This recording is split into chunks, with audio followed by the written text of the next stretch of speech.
Hey, true believers. Chris Mack coming at you today with X-Force number 29. And this book was actually really fun. There is some dramatic moments, there's heartbreak and whatnot. And it reminds me of the episode of Comic Book Men where they're talking about Green Arrow and Black Canary. And what's his name? Brian, the smart mouth one, the older one, is like, he looks at the guys and he goes, are we still talking comics or are we talking soapbox opera? And to a degree, this is that issue. And that's okay, because that's what comics are supposed to be. It's supposed to be a good read, just as you would read any other type of novel. And another thing that I really like about this issue is the fact that it focuses on one of my favorite X-Force members, Shatterstar. He was one of my favorites growing up and still is to this day. The villain we'll get into in a second, but let's talk about who made this book. This is Fabian Nicieza writing, Matt Broom guest penciling, Bud LaRosa doing guest inks, Chris Yiannopoulos doing the lettering, Marie Yavins doing colors, Bob Harris editor, Tom DeFalco editor-in-chief, and the print date on this was December 1993. And the one thing that I can remember from December of 1993 was that was the Christmas that I got the Batman Returns Batcave Command Center, where if you guys still have that thing, it is the bee's knees, especially with action figure photography. Now again, why I like this issue is I know a lot of people don't like him, especially during the Claremont era, is Arcade is the villain. And even though Arcade, his specialty of being an assassin, is setting up murder rooms, like Murder World, yada, yada, yada. Yeah, okay, but to a degree, he reminds me of the Riddler in the Arkham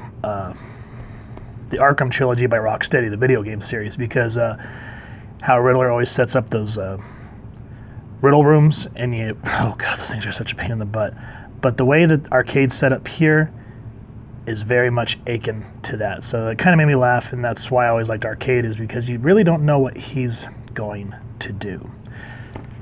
Now, the framing device for this is it's kind of a cool down issue. I guess there's a lot that happened. I haven't read 29 or 28 and lower because I'm still looking for them. But something has happened with Sunspot. Something's happened with Danny, which I will kind of spoil here in a bit. So if you don't want to know, go back and read this arc. But the meat and bones is Arcade is targeted Shatterstar. He's been hired. And he's having a ball with himself. He's like, oh, this will be simply Ducky, my delightful little Shatterstar. You'll provide me with hours of entertainment. Lordy knows I deserve it something too. I've been out of circulation among the super tight set for so long that I was starting to worry maybe they'd all forgotten about that other name for murder is Arcade. And another thing too is I can't wait to get the Marvel Legends figure of that, and I can't wait to get my studio up so I can start doing action figure reviews again, because I'm starting to kind of get the shakes and missing doing that. So that's how the book sets off. And before we even get into Arcade, I like how Nicieza sets up the narrative. So we get the idea of what's coming. Shatterstar is shopping. Richter drops him off in a shopping center. And everyone's a little nervous because Shatterstar is still kind of getting his feet wet, so to speak, in this world because he comes from Mojo World. And Richter's like, I'll be back here at 6 o'clock. Do you remember how to look at that on a clock? And he goes, that's when the big hand's all the way up and the little hand's all the way down. And Richter's like, yeah. He's like, now, how would I know if I'm looking at a digital clock? And it's just like, oh, good Lord. So anyway, after all that, Tabitha and Cannonball are taking some time off together. I think at this point, him and Boom Boom have a relationship. And if I'm not mistaken, because I've read some of the later 30 issues, we find a big revelation about Sam, which I think has been retconned, which kind of sucks because it's sort of an interesting take. But Sam's going back to visit his family. He's taking Tabitha. And I like how Sam's saying, are you... some to the extent of, you need to gosh darn hurry. And she's like, darn? Who says darn anymore? He must really be steamed then. Cussing up a blue streak like that, I may have to wash his mouth out with soap. And that's what I've always loved about Tabitha. She's just a little smart mouth. I didn't like her so much during the X Factor days, but when Nikezia got a hold of her, I liked what they did. Now, Cable's saying, are you sure you want to take time off? And at this point, Sam and Cable kind of have that father-son dynamic, kind of like how Cyclops and Xavier have their relationship. And it's very endearing, because even though Cable's really hard on them, and they've butted heads several times since the New Mutant arc, they've really grown to respect one another. Now, when I said I was going to spoil something, this is what I'm talking about. He says, are you sure you want to take this vacation? Well, let's see. Since my last break, we formed X-Force. I kind of died. Kind of came back to life. You died. You got arrested. I ran the team. You come back. Ileana died, which happened in the Fatal Attractions arc. We fought Magneto. The Mutant Liberation Front came back, and my old teammate, Danny Moonstar, may be one of them. So we don't know what's going on with Danny, and that just makes me want to read more, because Danny's always been one of my very favorite characters. And I like how Cable has a moment, and he goes, yeah, I guess you do need a vacation at that. So they take off. And Cable still has a lot on his mind. He's trying to keep the team together. There's a lot of internal fighting. And then I can't remember this girl's name. It's Bullet or something like that. She was part of the Mutant Liberation Front. Let me see if I can look up her name real quick. I bet you 10-1's not going to jump out at me either. Nope. If you all remember her name, let me know. But anyway, she's kind of defected from the MLF. And Cable's asking her, he's like, well, what are you going to do? So what are you going to do with your life now? And she's not sure. So he has that to contend with. And then because of what happened with Sunspot, what's happening with Danny, Siren, Teresa is having a really crisis of character. And this is something that you would not see in comics anymore. She's sitting in front of the monitor watching replays of their fighting, and she is just getting, slonkered something fierce, which you don't really see this in comics anymore, because it really tackles a really serious situation. And she's confronted by Jimmy Warpath, and he's concerned for her. And so while he's trying to shed light on what she's doing to herself, he's also trying to say how he cares about her. He's like, I'm telling you this because I care about you a lot. He's like, because you can't like someone who, and she's like, how can you like someone who hates themselves as much as I hate myself? And she uses her sonic blast. And you can kind of see how things are starting to go down the tubes. And now I need to go back and read some of the latter issues, because I guess Domino leaves the team. But because Domino cares deeply for Nathan, he's like, I need you to come back and help me get this team on the right path. And so we start to see the seeds of future plots taking point there. And then after all that setup, we get the arcade Shatterstar moment. Now, I do want to go back. I wanted to point this out a moment ago, and me being me, I totally forgot. Let me see if I can find it real quick, because if you're not really paying attention when you're reading the beginning of this book, you're not going to care that much. But there's this family that Shatterstar runs into while he's shopping, and the kid goes, hey, mister, are you a rock star or something?